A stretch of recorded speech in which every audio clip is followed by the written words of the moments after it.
Hi YouTube, and thanks for watching Junkworks Garage.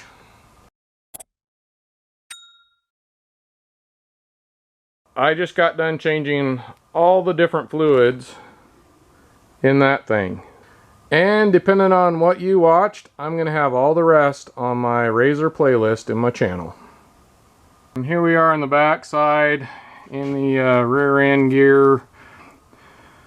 And this one takes just like the 3/8 end on your socket. So I'm going to pull that out and we're going to take a look at it.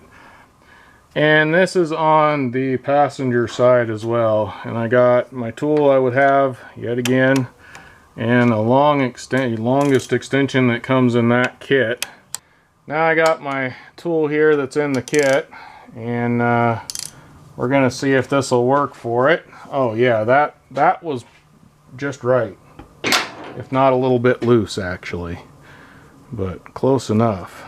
And we're just going to pop that out and check the fluids in this one.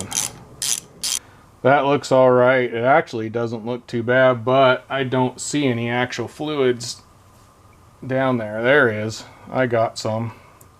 Yeah, that really doesn't look bad at all. So I'm just going to go ahead and stick that back in for now. And now that I know I can get that off, and we're going to go down underneath here. Right here is a nut that we got to pull that, and the fluid will go right where my flashlight is. It'll come out down here. So on mine it appears to be a 1/2 inch. I tried a 13 and 13's a little big. 1/2 inch actually fits it better, and I've noticed actually on my machine that there are quite a few standard sizes. So can anybody tell me out there why that is, or do they make some of them in the US, or is it just they made them for the US so they put US or standard type stuff in it? As I drop that. Alright, well, you definitely need an open end wrench, because otherwise it hits up here on the case. That did actually break loose, even though it went flying. I could tell it broke loose, so it wasn't too bad. So far the only bad one is the front one I did on here. Unfortunately, that fill plug is a $40 piece. I went ahead and broke down and bought it, but I'm going to take this, dump that in there. That definitely is just gear lube. This O-ring actually looks good. Whoever did this last did a correct job of it. I'm going to go ahead and open this up, which will allow some air, actually more air, to come in and let that empty out a little bit more. And I will say the rear end appears to be pretty good. I'm happy with that. So after dropping it a couple times here, it's time to put the nut back, or the drain plug, back in here. And it's just easier to go through this way, even though my hand's in your way. So now that's in there. It has an O-ring on it. You do not need to reef on these. This is another one of those places where if you notice a little bit of a leak, tighten it down a little bit more. You know, and top it off. But if you overdo it, you're replacing the O-ring. So just take it till it stops, and then snug. You don't need a lot on these at all. I don't know what the foot-pounds are. I'm sure somewhere there's a place to find that out, but I can't get a torque wrench in there anyway, so not going to worry about it. Well, here's the point of contention here. I am not spending the money on Polaris stuff, and especially in the rear end, it appears you can use gear oil. You need to do your own homework. I'm using the SuperTech. I'm okay with SuperTech.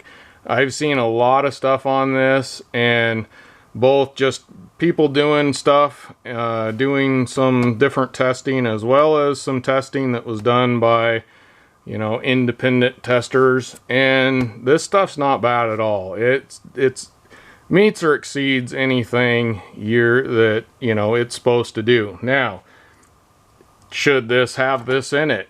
It appears to be gear oil. It smells like gear oil, and I'm sure if I tasted it, probably tastes like gear oil. So, and everybody and their dogs on the different sites say in the back use 75/90. I got 75/140 Super Tech. This is what I put in my truck actually, and I'm okay with it. But this is where I say, if you do anything I do and you screw up your machine, I am not responsible. If you don't like the way I'm doing it, don't do it. So beyond that point, I don't know how much this takes. I'm sure it said in my book, but you fill it up till it starts coming out of here. And this appears like I should be able to, if I didn't have my light in the way, go in there pretty easily with one of these. Just squeeze it on in there.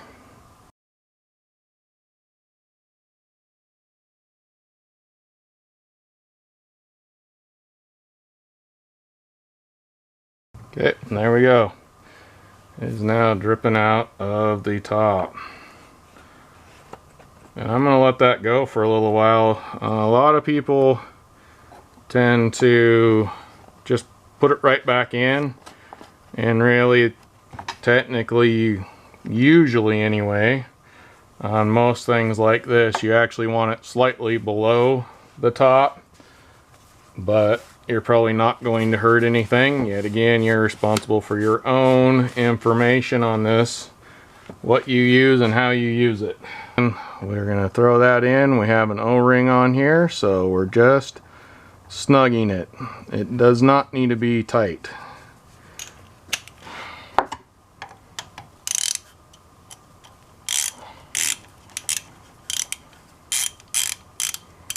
So get it by hand.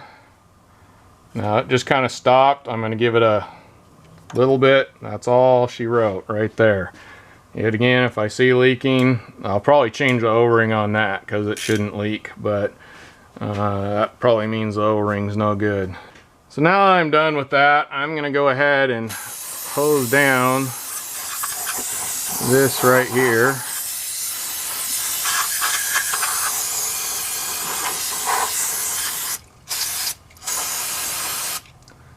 And let that drip dry for a while, and that'll get any of the grease and oil, hopefully, that went down in the bottom end here out of there.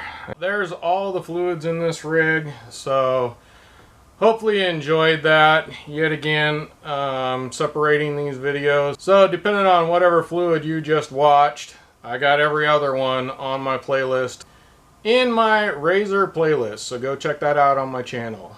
Now get out there and get your junk working. Thanks for watching Junkworks Garage, where I'm proud to say I'm a jack of all and master of none. You all have a good one.